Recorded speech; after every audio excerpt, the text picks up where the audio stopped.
बिस्मिल्लाहिर्रहमानिर्रहीम। तो हम कंटिन्यू करेंगे वही chapter information systems, organization and strategy. Topic है कि using information systems to achieve competitive advantage. Competitive advantage क्या होता है कि जो आपका एडवांटेज है ओवर कंपैटिटर्स, यानी आपके जो कंपीटिंग फर्म्स हैं इन दैट इंडस्ट्री, उनके साथ आपका जो कंपैटिटिव एडवांटेज है वो क्या है, उसको कैसे हम यूज़ कर सकते हैं। Why do some firms become leaders in their industry, this is one question. ये आपको सोचना चाहिए कि कोई भी फर्म जो है अपनी इंडस्ट्री में लीडर कैसे बन जाती है। Michael Porter's competitive forces model, इसका 5 फोर्सेस मॉडल बहुत फेमस है माइकल पोर्टर्स का। माइकल पोर्टर का provide general view of firm, its competitor and environment. 5 competitive forces जो किसी भी फर्म की फेट को शेप करती हैं वो कौन सी हैं? Traditional competitors, new market entrants, substitute products and services, customer and suppliers. आगे दी हुई है पिक्चर, हम उस पर चलते हैं। ये देखें जी, ये एक कंपैटिटिव फोर्सिंग मॉडल है कि एक किसी भी इंडस्ट्री का, ज़ाहिर है एक तो उस इंडस्ट्री में उसके डायरेक्ट कंपैटिटर्स हैं, ट्रेडिशनल कंपैटिटर्स हैं, जैसे पेप्सी का कोक है, कोक का पेप्सी है। इसी तरह सप्लायर्स जो है वो होते हैं, कस्टमर्स हैं, सब्स्टिट्यूट प्रोडक्ट्स हैं, न्यू मार्केट एंट्रेंट्स हैं। ये सारे मिल के एक किसी भी कंपनी का इंटरनल यानी इन्वायरमेंट एक डिसाइड करते हैं। उसकी ये फोर्सेस डिसाइड करते हैं कि कंपनी कैसे लीडर बनेगी या नहीं बनेगी या उसी पोजीशन में रहेगी। अगर तो कंपनी इनके ऊपर यानी न्यू मार्केट एंट्रेंट्स की अगर कोई एंट्री बैरियर कर दे, सब्स्टिट्यूट प्रोडक्ट की स्विचिंग कॉस्ट मुश्किल कर दे, यानी आपके लिए टफ़ हो जाए, कस्टमर की लॉयल्टी रहे, सप्लायर्स आपके पास अच्छे हों, तो ज़ाहिर है वो कंपनी जो है वो लीड करेगी मार्केट में, ज़्यादा शेयर होगा उसका। ट्रेडिशनल कंपैटिटर्स के all firms share market space with competitors who are continuously devising new product services efficiency switching cost.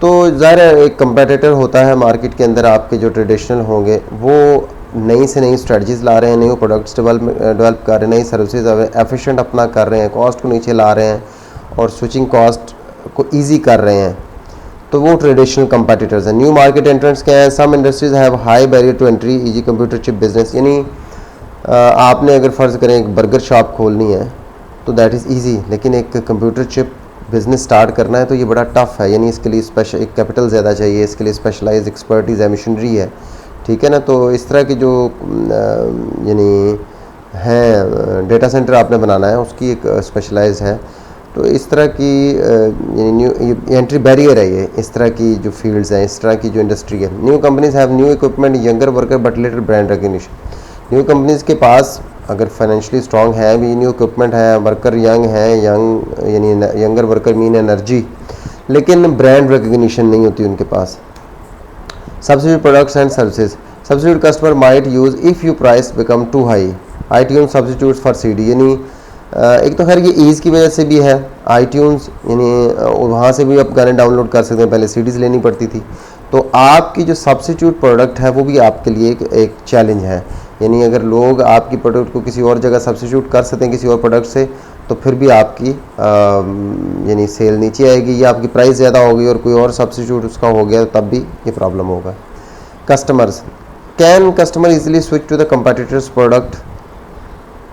ये आपके लिए मेजर क्वेश्चन है जिसका आपने रिस्पॉन्ड करना है और स्विचिंग को ही आपने टफ़ कर देना है। कस्टमर्स की लॉयल्टी बढ़ा के, कस्टमर की जो प्रेफरेंसेस है, आगे हम देखेंगे प्रेफरेंसेस को रख के, तो कस्टमर्स के साथ जितना भी अटैच आप हो तो स्विचिंग कॉस्ट उसके लिए मुश्किल आपने करनी।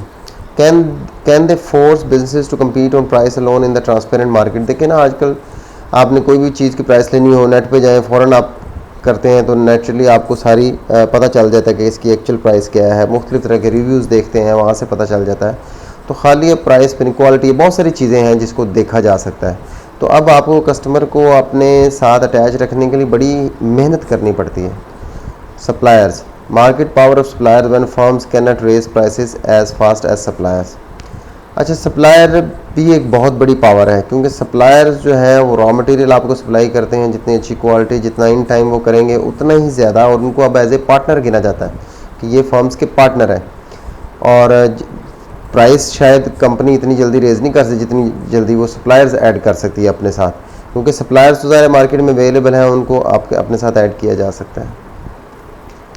4 generic strategies for dealing with competitive force enabled by using IT। एक तो है लो कॉस्ट लीडरशिप, ठीक है, ये भी पोर्टर की बड़ी फेमस स्ट्रेटजीज़ हैं कि आप लो कॉस्ट चीज़ें प्रोड्यूस करें, सबसे कॉस्ट आपकी लो हो। एक तो ये स्ट्रेटजी। दूसरी प्रोडक्ट डिफरेंशिएशन, आपकी प्रोडक्ट जो है वो दूसरों से क्लियरली डिफरेंट है और जिसकी बेस पे आप प्रोडक्ट को सेल करेंगे। फोकस ऑन मार्केट नीश, एक स्पेसिफिक सेगमेंट मार्केट का है जो जिसकी अपनी रिक्वायरमेंट है, उसको सर्व करना। Strengthen customer and supplier intimacy. देखें जी, low cost leadership, produce product and services at a lower price than competitors while enhancing quality and level of service, ठीक है। वॉलमार्ट की एग्जांपल आप अपनी बुक जब पढ़ेंगे तो उसके अंदर ये एग्जांपल दी हुई है। तो आप यानी अपनी कम कॉस्ट पे और क्वालिटी को इन्हेंस करते जाएं, क्वालिटी इंप्रूव करते जाएं और कॉस्ट को लोअर करते जाएं। इसके डिफरेंट इसके हो सकते हैं वेज। तो this would be a low cost leadership strategy कि आप उसके थ्रू अपना कंपेटिटिव फोर्सेस को बीट करें। Product differentiation, enable new products और services greatly change customer convenience and experience. नई प्रोडक्ट अपने आप को डिफरेंशिएट करें। उन्होंने गूगल को देखें, सर्च इंजन में गूगल्स ने बहुत ज़बरदस्त काम किया है। अब दूसरा सर्च इंजन कोई भी इतना फेमस नहीं है। नाइकी के शूज़ देख लें, उन्होंने उसके अंदर बहुत से फीचर्स ऐड करके अपने उसको डिफरेंट किया है। एप्पल का आईट्यून देख लें, आईपॉड देख लें, म्यूज़िक इंडस्ट्री को टोटली चेंज कर दिया। Focus on market niche, use information system to enable a focused strategy on a single market niche, specialize करें उसमें अंदर। हिल्टन होटल की एग्जांपल है, ये आपने शायद पहले भी उसमें यहाँ बुक में पढ़ेंगे। तो कि हिल्टन होटल्स क्या है कि उन्होंने अपना जो कस्टमर है उसकी प्रेफरेंसेस, कस्टमर आया था लास्ट टाइम तो रूम टेम्परेचर क्या था, उसके खाने की प्रेफरेंस क्या थी, यानी इतना ज़्यादा उसको अपने ऊपर डिपेंडेंट कर लिया है या इतना अटैच कर लिया अपने ऊपर कि कस्टमर आता है तो उसकी चॉइस जो है वो क्या है, हिल्टन होटल से। क्योंकि वहाँ उसे जाके कुछ ऑर्डर नहीं करना पड़ता, इस सेंस में कि अपनी प्रेफरेंसेस नहीं बतानी पड़ती। हर चीज़ उसके पहुँचने से पहले टेम्परेचर रूम हो जाता है, उसकी फूड प्रेफरेंसेस, उसकी जो क्लॉथ्स की है या वॉशिंग है, ये हर चीज़ की अवेलेबल है उनके पास इंफॉर्मेशन। उन्होंने आईटी को इतना ज़्यादा इन्वॉल्व किया हुआ है अपने सिस्टम के अंदर। Strengthen customer and supplier intimacy, use information system to develop strong ties and loyalty with customer and supplier, increase switching cost। Amazon है ना, आप उसके देखें प्रेफरेंसेस इतनी ज़्यादा आपकी, वो जानता है कि आप जब भी जाएंगे उसके ऊपर, तो वो फ़र्ज़ करें बुक लेने के लिए वहाँ गए हैं तो उसको पता है इन्होंने लास्ट टाइम क्या सर्च की थी, क्या आपकी, तो वो आपको वही सजेस्ट करेगा। तो ये तो आप देखेंगे फेसबुक पे भी, यूट्यूब आप खोलते हैं तो वहाँ पे भी आपने जो लास्ट वीडियोस देखी होती है उसी तरह की वीडियोस को वो आपकी प्रेफरेंसेस को सामने ला रहा होता है, ठीक है। तो इससे आपकी इंटीमेसी बढ़ती है, यानी कस्टमर की इंटीमेसी जो है वो बढ़ती है। इसी तरह सप्लायर को आपने जब एक्सेस दी होती है, सप्लायर को पता होता है कि आप जब उन्हें ऑनलाइन है अपने स्टॉक के बारे में पता है तो वो अच्छे तरीके से प्लान कर सकते हैं और उनको ये ईज़ है कि वो अपनी प्रोडक्शन को प्लान करें, फिर कहाँ डिलीवर करनी है, कैसे डिलीवर करनी है। आपके अगर 10 जगह स्टोर हैं या 10 मुल्कों में हैं तो हर चीज़ उन्हें चूँकि लाइव मिल रही होती है तो बड़ी आसानी से, तो ये दीज आर डिफरेंट वेज जिसमें आप स्ट्रेंथन करते हैं अपनी इंटीमेसी को सप्लायर से और कस्टमर से। अच्छा, ये read the interactive session and discuss the following question. ये आपने पढ़ना है, how much do credit card companies know about you, और उसके बाद इन क्वेश्चंस के आंसर्स देने हैं। मैं पहले भी ये कह चुका हूँ कि आपने ये चीज़ें अच्छे से देखनी, हो सकता है इसकी कोई केस स्टडी आपको आ जाए और ये क्वेश्चन ही पूछे गए हों आप, और इसमें अगर कोई प्रॉब्लम है तो आप मुझसे डिस्कस कर सकते हैं। The internets impact on competitive advantage. Competitive advantage क्या है, हमने पहले भी डिस्कस किया, जो आपका एडवांटेज है over your competitors. Transform destruction threat to some industry, इसका एक नेगेटिव इंटरनेट का इम्पैक्ट भी है, जैसे travel agency, printed encyclopaedia, newspaper. अब बहुत से लोग न्यूज़पेपर जो है वो उसकी जगह नेट पे पढ़ लेते हैं। पहले प्रिंटेड इंसाइक्लोपीडिया की अच्छी खासी, यानी वो आपको बड़ी हैवी जिल्दें लेनी पड़ती थी, ठीक है, कॉपीज, और तब जाके आपके पास होता। अब आप नेट पे जाएं, आपको ऑनलाइन इंसाइक्लोपीडिया है और वैसे भी इंफॉर्मेशन रेवोल्यूशन है ना, हर जगह से, और उसको वेरीफाई किया जा सकता है, इंफॉर्मेशन आपके पास अवेलेबल है।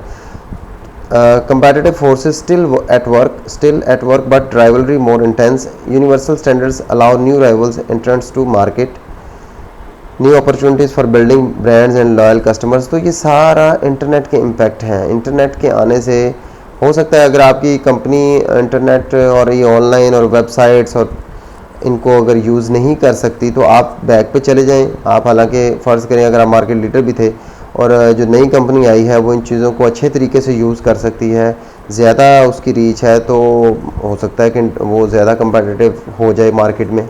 तो इस चीज़ ने नई अपॉर्चुनिटीज़ हैं, थ्रेट्स भी हैं, अपॉर्चुनिटीज़ भी बनाई हैं नए नए यानी ब्रांड्स के लिए, और आप भी उनको यूज़ कर सकते हैं। तो इसका यानी इम्पैक्ट दोनों तरफ है, नेगेटिव साइड पे भी है, पॉजिटिव साइड पे है। डिपेंड करता है कि आप यूज़ कैसे करते हैं इंटरनेट को और कितनी जल्दी उस पर मूव करते हैं। Read the section and discuss the following question. Is the iPad a disruptive technology? ये हमने पहले भी पीछे उसमें डिस्कस किया था कि डिसरप्टिव टेक्नोलॉजी है, तो आप यानी टेक्नोलॉजी के बारे में आप उसे पढ़ें और फिर इसको इन क्वेश्चंस के आंसर्स दें। बिजनेस वैल्यू चेन मॉडल, अच्छा जी। Views firm as a series of activities that add value to the products and services. Definitely आप अपनी प्रोडक्ट एंड सर्विसेज में ज़्यादा से ज़्यादा वैल्यू ऐड करते हैं ताकि ज़्यादा से ज़्यादा कस्टमर को सेटिस्फाई कर सकें, ठीक है। Highlights activities where competitive strategies can be best applied, primary activities versus support activities. तो आपकी कंपनी में दो तरह की होती हैं, प्राइमरी एक्टिविटीज़ होती हैं, स्पोर्ट अभी आगे पिक्चर आएगी उसमें हम देखते हैं। At each stage determine how information system can improve operational efficiency and improve customer and supplier intimacy, utilize benchmarking industry best practices. Next हम देखते हैं इस पिक्चर को। तो ये है जी आपका वैल्यू चेन मॉडल। अब इसमें देखें लेफ़्ट साइड पे प्राइमरी एक्टिविटीज़ हैं नीचे और स्पोर्ट एक्टिविटी है ऊपर, इनबाउंड लॉजिस्टिक ऑपरेशंस है आपके, सेल्स एंड मार्केटिंग है, सर्विसेज है, ये सारी आपकी कोर यानी आपकी प्राइमरी एक्टिविटीज़ है आपकी कंपनी की, ठीक है ना। और जो स्पोर्ट एक्टिविटीज़ है, एडमिनिस्ट्रेटिव मैनेजमेंट है, इलेक्ट्रॉनिक शेड्यूलिंग, ह्यूमन रिसोर्स है, workforce planning system, technology, computer aided design system, procurement, computerised ordering system, ठीक है। तो ये सारा यानी प्राइमरी प्लस स्पोर्ट एक्टिविटीज़ मिलके आपकी फर्म की एक्टिविटी बताती है। बॉटम में देखें वो कह रहे हैं सप्लायर्स यानी चेन कैसे चलती है। आपके सप्लायर के भी सप्लायर हो सकते हैं, सप्लायर से आगे कंपनीज़ को चीज़ें सप्लाई की जाती हैं, यानी फर्म से डिस्ट्रीब्यूटर होते हैं, और जो आगे फिर एंड पे है कस्टमर, और कस्टमर रिलेशनशिप मैनेजमेंट आपकी कंपनी के एंड पे है। तो फर्म से देखें ना, फर्म को उसने ऊपर एक्सप्लेन किया हुआ कि इसकी स्पोर्ट एक्टिविटी हैं और प्राइमरी एक्टिविटीज़ हैं। Thank you very much.